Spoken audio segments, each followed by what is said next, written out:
السلام علیکم دوستوں، آج یہ پہلی ہماری ویڈیو ہے اخوان الصفا کی، جو کہ اردو میں بنائی جا رہی ہے، اور انشاءاللہ وقتاً فوقتاً اور بھی اقساط اسلامی فلسفے کے متعلق اور عرفان کے متعلق، جسے ہم صوفیزم بھی کہتے ہیں، تصوف بھی کہتے ہیں، اس کے متعلق ایسی اقساط آتی رہیں گی۔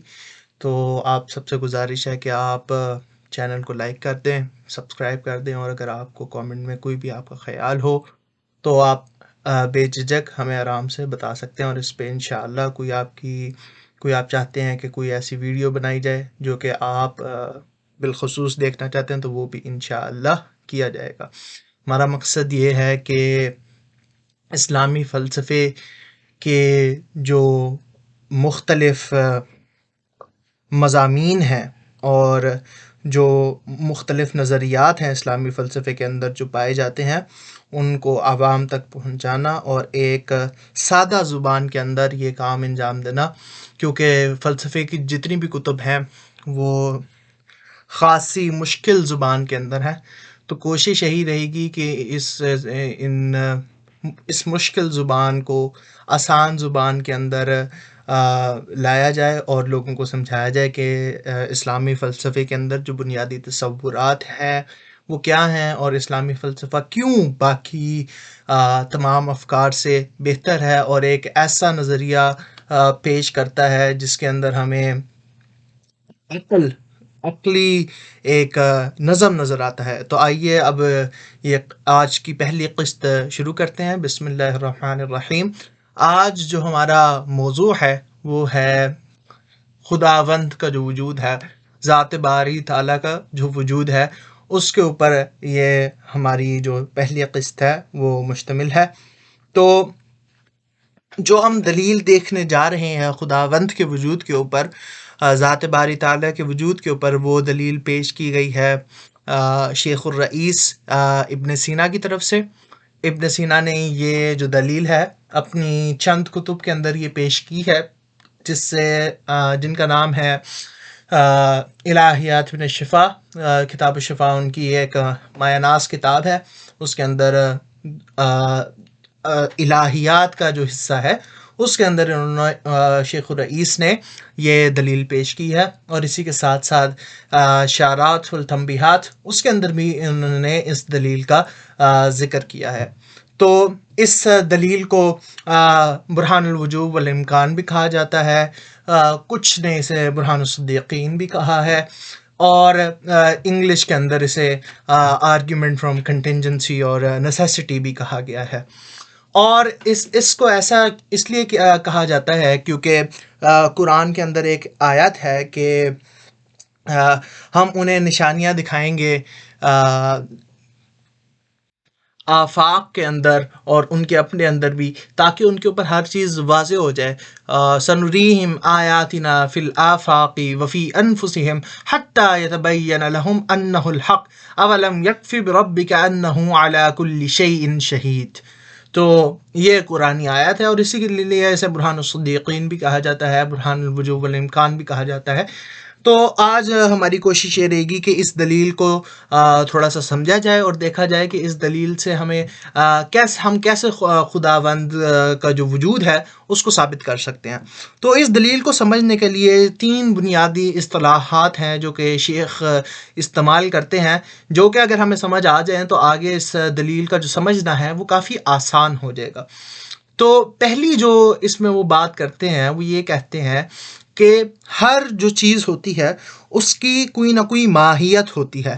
ماہیت کسے کہتے ہیں؟ ماہیت کسی بھی چیز کی کہ جب ہم اس سے یہ سوال کرتے ہیں کہ ما ہوا، یہ چیز کیا ہے، یہ چیز کیا ہے، تو یہ اس چیز کی ماہیت ہوتی ہے۔ جیسے ہمارے پاس کوئی میز پڑی ہے، ہمارے سامنے کوئی کرسی پڑی ہے، ہمارے سامنے کوئی پلنگ پڑا ہے، جو بھی ہمارے سامنے جو چیز پڑی ہے، جب ہم اس کے بارے میں پوچھتے ہیں ما ہوا، یہ کیا چیز ہے، تو جو ہمارا جواب ہوتا ہے وہ اس چیز کی ماہیت ہوتی ہے۔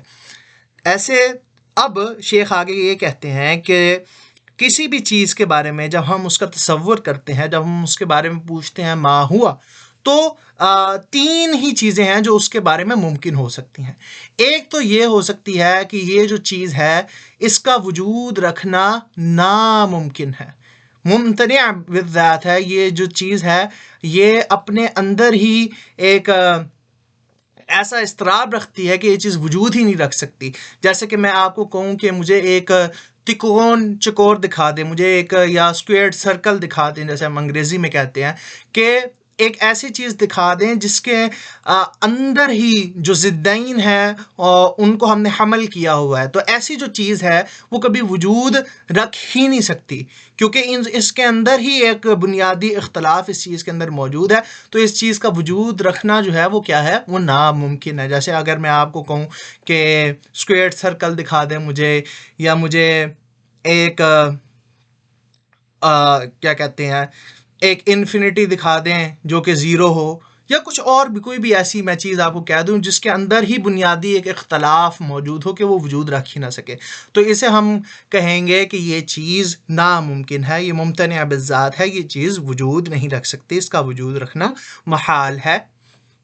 پھر آتی ہے وہ چیز جسے ہم کہتے ہیں ممکن ہے. یہ چیز اس کا کیا ہے کہ وہ وجود رکھ بھی سکتی ہے اور نہیں بھی رکھ سکتی. اس کا وجود رکھنا بھی ممکن ہے اور اس کا وجود نہ رکھنا بھی ممکن ہے. جیسے کہ کوئی بھی ہمیں جو عام زندگی کے اندر کوئی چیز جو نظر آ رہی ہے، جیسے میں نے آپ کو پلنگ کی مثال دی، میز کی مثال دی، اور جتنی بھی آپ کو چیزیں نظر آ رہی ہیں، اب یہ جو چیز ہے جو کہ وجود رکھ بھی سکتی ہے، نہیں بھی رکھ سکتی، تو اس بات کا تعین کیسے ہوگا کہ آیا یہ وجود رکھتی ہے یا نہیں رکھتی؟ اس کا تعین ایسے ہوگا کہ آیا اس کی علت وجود رکھتی ہے یا نہیں رکھتی. اگر اس کی علت وجود رکھے گی، علت جسے ہم کہتے ہیں کاز، جس کو اس نے کاز کیا، جس نے اسے وجود بخشا ہے، تو اگر اس کی علت وجود رکھتی ہوگی تو یہ چیز بھی وجود رکھے گی. اگر اس کی علت وجود نہیں رکھتی تو یہ چیز بھی وجود نہیں رکھے گی. تو اسے ہم کہتے ہیں ممکن. اب یہ جو ممکن کی جو ماہیت ہوتی ہے، ممکن کو جب ہم سوچتے ہیں اس کے بارے میں، تو وجود اس ممکن کا بنیادی عنصر نہیں ہوتا. ایسا نہیں ہوتا کہ یہ ممکن کے لیے وجود رکھنا لازم ہے، نہیں، ایسا نہیں ہے. اگر اس کی علت وجود رکھے گی تو ممکن وجود رکھے گا، اگر ممکن کی علت وجود نہیں رکھے گی تو ممکن وجود نہیں رکھے گا. ٹھیک ہو گیا؟ تو اس لیے ہم اس چیز کو کہتے ہیں ممکن، کہ آئے وجود رکھ بھی سکتی ہے، اس کا وجود رکھنا بھی ممکن ہے، اس کا وجود نہ رکھنا بھی ممکن ہے. اس کا وجود رکھنے کی وجہ کیا ہوگی کہ اس کی علت وجود رکھتی ہے، اور اس کے وجود نہ رکھنے کی وجہ کیا ہوگی کہ اس کی علت وجود نہیں رکھتی. پھر شیخ بتاتے ہیں ہمیں واجب کے بارے میں. جو واجب بالذات ہوتا ہے وہ چیز ہوتی ہے جس کا وجود رکھنا واجب ہو، لازم ہو، کہ ایسا ممکن ہی نہ ہو کہ یہ چیز وجود نہ رکھ سکتی ہو، اس کی ماہیت کے اندر ہی وجود ہو، اس کا ہونا ہی وجود ہے. ٹھیک ہے؟ تو ایسی چیز کو ظاہر سی بات ہے کیونکہ وہ اپنے اندر ہی واجب بالذات ہے، اپنے اندر ہی وجود رکھتی ہے، تو اپنے وجود کے لیے یہ کسی اور چیز کے اوپر انحصار نہیں کرے گی، کسی اور چیز کے اوپر، جیسے ہم انگریزی میں کہہ سکتے ہیں ڈیپینڈنٹ نہیں ہوگی، کسی چیز اور چیز کے اوپر کنٹینجنٹ نہیں ہوگی. اسی لیے اس آرگومنٹ کو کنٹینجنسی آرگومنٹ بھی کہا جاتا ہے، کہ کسی بھی چیز کے اوپر انحصار نہیں کرے گی، منحصر نہیں ہوگی کہ وہاں سے یہ وجود لے اور پھر اس کے اندر وجود آئے، اس کے اندر خود بخود اس کے اندر فقر وجودی ہو لیکن کوئی اور چیز اس کا یہ فقر دور کرے. تو ایسا نہیں ہے. جو واجب ہوتا ہے وہ اپنے اندر ہی غنی ہوتا ہے، اپنے اندر ہی وہ وجود رکھتا ہے اور باقیوں کو بھی وجود ایسے دے سکتا ہے. یہاں تک شیخ نے ابھی یہ ثابت نہیں کیا کہ واجب الوجود وجود رکھتا ہے، ابھی وہ صرف ہمیں بنیادی سطوحات پر بتا رہے ہیں کہ کیسے کیا ہونا ممکن ہے. ایک چیز یا تو واجب ہو سکتی ہے، یا تو ممکن ہو سکتی ہے، یا تو ناممکن ہو سکتی ہے. اب یہاں سے آگے دلیل کا صحیح آغاز ہوتا ہے اور وہ بیان کرتے ہیں کہ کیسے واجب الوجود کا جو وجود ہے ہم ثابت کر سکتے ہیں. تو وہ کہتے ہیں کہ دیکھیں، یہ جو دلیل ہے اس کو کافی طریقوں سے پیش کیا جا سکتا ہے. یہ جو سادہ طریقہ میں آپ کو اس طریقے سے پیش کرنے لگا. تو سادی سی بات یہ ہے کہ ہم یہ کرتے ہیں کہ تمام جو ممکنات ہیں، جتنی بھی چیزیں ہیں جو کہ وجود رکھ بھی سکتی ہیں، نہیں بھی رکھ سکتی، ٹھیک ہے، ان کا مجموعہ لے لیتے ہیں. ٹھیک ہو گیا؟ اب جب ہم نے تمام ممکنات کا مجموعہ لے لیا تو اب یہ کیونکہ تمام ممکنات کا مجموعہ ممکنات کے اوپر ہی مشتمل ہے تو یہ مجموعہ ممکنات خود بھی ممکن ہے کیونکہ بنا ہی یہ ممکنات سے ہے. تو اب یہ پورا مجموعہ ممکنات بھی یا تو وجود رکھ سکتا ہے یا تو وجود نہیں رکھ سکتا. اس کی ماہیت میں وجود نہیں ہے, اس کو وجود کسی اور سے چاہیے. ٹھیک ہو گیا. اب دو ہی صورتحال ہو سکتی ہیں کہ یا تو ایک اور وجود رکھتا ہے جو کہ مجموعہ ممکنات سے باہر ہے, یا تو ایسا کوئی بھی وجود نہیں رکھتا. اگر ایسا کوئی بھی وجود نہیں رکھتا جو کہ مجموعہ ممکنات سے باہر ہے تو کیا ہوگا کہ مجموعہ ممکنات اپنا وجود کس چیز سے لے رہی ہے؟ عدم سے, نان ایگزسٹنس سے. مطلب وجود کی غیر موجودگی سے وہ اپنا وجود لے رہی ہے. مطلب کوئی بھی جو وجود ہے وہ عدم سے آ رہا ہے, اور یہ ہونا محال ہے کیونکہ اجتماع نقیضین ثابت ہو جائے گا. کیوں؟ کیونکہ وجود ہے بھی, ٹھیک ہے, اور جو حقیقت الوجود ہے, جو وجود کو وجود چیز جو بخش رہی ہے وہ عدم ہے. تو عدم جو چیز جسے ہم کہتے ہیں فاقد الشیء لا یعطیہ, جو چیز جس کے پاس جو خود نہیں ہوتا وہ کسی کو دے بھی نہیں سکتا. تو عدم جس کے پاس خود وجود نہیں ہے تو وہ کسی کو وجود بخش بھی نہیں سکتا, وہ معطی ہو بھی نہیں سکتا وجود کا. ٹھیک ہے. تو یہ بات تو ویسے ہی محال ہوگی کہ جو وجود دیا جا رہا ہے وہ عدم دے رہا ہے. یہ تو بالکل ایسے ہی ہے کہ ہم کہیں کہ جو شیشے جو ہیں ان کے اپنے اندر کوئی روشنی موجود نہیں ہوتی لیکن وہ خود بخود ان کے اندر کوئی روشنی پیدا ہوگی, یا ایسا محال ہے, ایسا نہیں ہو سکتا. اب دوسری جو ہمارے پاس ایک سچویشن بچتی ہے وہ یہ ہے کہ جو مجموعہ ممکنات ہے اس کے باہر بھی ایک چیز ہے جو کہ وجود رکھتی ہے اور وہ اس مجموعہ ممکنات کو وجود بخش رہی ہے. تو یہ جو آپشن ہے یہ بالکل اس کو ہم تسلیم کر سکتے ہیں کیونکہ مجموعہ ممکنات کے باہر یہ جو چیز ہے جو کہ وجود رکھ رہی ہے یہ اپنے اندر وجود رکھ, کیونکہ یہ ممکن تو ہوگی نہیں کیونکہ یہ مجموعہ ممکنات سے باہر ہے. تو اس لیے یہ جو چیز ہے یہ واجب الوجود ہو گئی کیونکہ مجموعہ ممکنات میں بھی نہیں ہے اور وجود بھی رکھتی ہے. تو وہ چیز جو کہ وجود بھی رکھتی ہو اور ممکن بھی نہ ہو تو وہ کیا دوسری آپشن یہی بچتی ہے کہ وہ چیز واجب ہے. تو بالکل یہی مثال ہے. اس کو بڑی آپ سادہ مثال یہاں سے سمجھ سکتے ہیں. میں آپ کو شیشے کی مثال دیتا ہوں, آپ کو ساری سمجھ آ جائے گی کہ ہمارے پاس شیشے ہیں اور ہمارے پاس روشنی کا ایک مرکز ہے, روشنی کی ایک جگہ ہے جہاں سے روشنی آ رہی ہے, جسے آپ بلب کہہ لیں یا جسے آپ شمع کہہ لیں, کچھ بھی کہہ لیں, جو بھی آپ سوچنا چاہیں. تو اب جو شیشے ہیں وہ ممکنات ہیں. ممکنات کیسے ہیں کہ اگر انہیں روشنی آئے گی تو وہ آگے روشنی دے دیں گے, اگر انہیں روشنی نہیں آئے گی تو وہ آگے روشنی نہیں دیں گے. ان کے اپنے اندر کوئی روشنی موجود نہیں ہے. روشنی پہ یہاں سے مراد وجود ہے. تو جو شیشے ہیں وہ بالکل ممکنات کی طرح ہیں کہ اگر ان کو روشنی آئے گی تو آگے روشنی دے دیں گے, اگر ان کو روشنی نہیں آئے گی تو آگے روشنی نہیں دے پائیں گے. اگر جیسی ممکنات کو اگر وجود آئے گا تو آگے وجود دے سکتی ہیں, اگر وجود ان کو نہیں آئے گا تو وجود نہیں دے سکتی. اب اگر کوئی یہ شخص یہ کہے کہ مجموعہ جو آئینے ہیں ان کے اندر روشنی پیدا ہوگی, یہ خود بخود آئینوں نے خود بخود روشنی پیدا کر لیا, تو یہ چیز محال ہے کیونکہ ہر آئینہ تو روشن تب ہی ہو سکتا ہے جب کسی اور سے روشنی لے. ٹھیک ہو گیا. تو ایسے ہی اگر کوئی شخص یہ کہے کہ مجموعہ ممکنات کے اندر وجود پیدا ہو گیا تو یہ بات بھی بالکل ویسے ہی محال ہے جیسے شیشوں میں روشنی پیدا ہونے والی بات ہے. تو اسی لیے مجموعہ ممکنات کے اندر تب تک روشنی نہیں آ سکتی, تب تک وجود نہیں آ سکتا جب تک ایک ایسی چیز نہ ہو جو کہ اپنے اندر روشنی رکھتی ہے, جو کہ اپنے اندر خود بخود روشن ہے اور پھر وہ باقیوں کو وجود بخشے, باقیوں کو روشنی بخشے.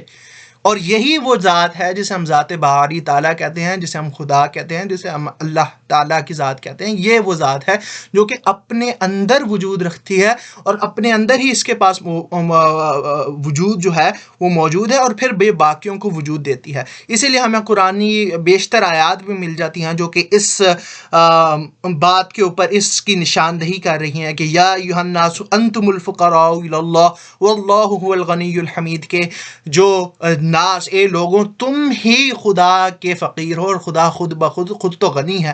یا قرآن کے اندر ایک اور بہترین آیات ہے کہ اللہ نور السماوات والارض، کہ جو خدا ہے وہ آسمانوں اور زمینوں کا نور ہے۔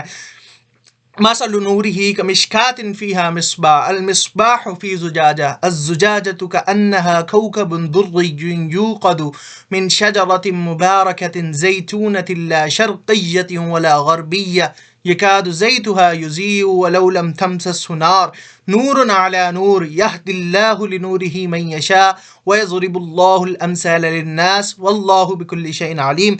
تو یہ سورۃ النور کی جو آیت ہے یہ آگے تفصیلاً بتاتی ہے کہ ایک ایسا نور کے اوپر نور، اور ایک ایسا نور جس کو خود کسی اور چیز کی احتیاج نہ اور خود بخود ہی جل جائے، وہ والا نور جو ہے وہ خدا کی وہ ذات ایسے ہے کہ خود تو نور ہے، نور علی نور ہے، اور باقیوں کو نور بخش رہی ہے، باقیوں کو وجود بخش رہی ہے، لیکن خود بخود اس کو کسی چیز کی احتیاج نہیں ہے، خود بخود یہ بالکل تمام احتیاج سے سب سے پاک ہے۔ اسی لیے قل هو اللہ احد اللہ الصمد لم یلد ولم یولد ولم یکن لہ کفوا احد، کہ اس کو خود کوئی احتیاج نہیں ہے، خود اس کو نہ کسی سے نہ کسی چیز کی احتیاج ہے، نہ کسی نے اسے جنا ہے، نہ یہ کسی کو جنتا ہے، بالکل اللہ الصمد، ہر چیز سے بے نیاز یہ جو ذات ہے یہ خدا باری تعالیٰ کی ذات ہے۔ تو یہ بہترین برہان ابن سینا نے پیش کیا، اور اس کے بعد اس کو جب پڑھا گیا اسلامی دنیا کے اندر تو اور بھی فلاسفہ نے جیسے ملا صدرہ رحمہ اللہ تعالی نے اور بھی بہترین براہین پیش کیے، انشاءاللہ ان پر بھی ہم کبھی گفتگو کریں گے۔ لیکن میرا یہاں پر مقصد یہ ہے آپ کو یہ بتانا کہ یہ جو بہترین برہان ابن سینا نے پیش کیا ہے، کچھ کم عقلوں کو جن کو اس برہان کی سمجھ نہیں آئی اور وہ شیخ ابن سینا کو نہیں سمجھ سکے، اور اسی کے بعد جو کہ صوفیہ میں اور تصوف میں جو ہمارے پاس نظریہ رہا ہے وحدت الوجود کا بھی شیخ الاکبر ابن عربی کو بھی نہیں سمجھ سکے، پھر انہوں نے بہت سی باتیں بھی کی، سخت جملے بھی کسے، لیکن میں آپ کو یہ دعوت دیتا ہوں کہ ان سب چیزوں کو، اور جسے ہم انگلش کے اندر انگریزی کے اندر کہتے ہیں آپ بایسز کو، جو ہم نے پہلے سے ہی خیالات بنا لیے ہوتے ہیں اپنے دماغ میں کہ یہ شخص تو ملحد تھا، یہ شخص تو کافر تھا، ان سب خیالات کو ایک طرف رکھ کے، پس پشت رکھ کے، بالائے طاق رکھ کر جب ہم سوچیں گے، اور جب ہم اپنے دماغ کا استعمال کرتے ہوئے اور اپنی عقل کا استعمال کرتے ہوئے، اور جو ہمیں سمجھ دے دی گئی ہے خدا کی طرف سے ہمارے نفوس کے اندر، فَأَلْهَمَهَا فُجُورَهَا وَتَقْوَاهَا، فجور اور تقوی کی جو ہمیں سمجھ دے دی گئی ہے، اگر ہم اس کو استعمال کرتے ہوئے اس برہان کو دیکھیں گے اور مذہب فلاسفہ کو دیکھیں گے تو ہمیں یہ بات صاف صاف سمجھ آئے گی کہ جو مذہب فلاسفہ ہے وہ بہتر از دیگر مذاہب ہے۔ تو اگر یہ بات ہم سمجھ لیں اور اگر ہم فلسفے کو اگر ایک گہری نگاہ سے پڑھنے کی کوشش کریں تو انشاءاللہ استفادہ ہوگا اور فائدہ ہم اس سے لیں گے۔ تو امید ہے کہ آپ لوگوں کو یہ جو پہلی قسط ہے یہ پسند آئی ہوگی، اور اگر آپ کو پسند آئی ہے تو اپنے احباب کے ساتھ اس کو شیئر بھی کریں اور چینل کو سبسکرائب بھی کریں انشاءاللہ، اور ایسی باقی قصات بھی آتی رہیں گی۔ وما علینا الا البلاغ المبین، مع السلامہ۔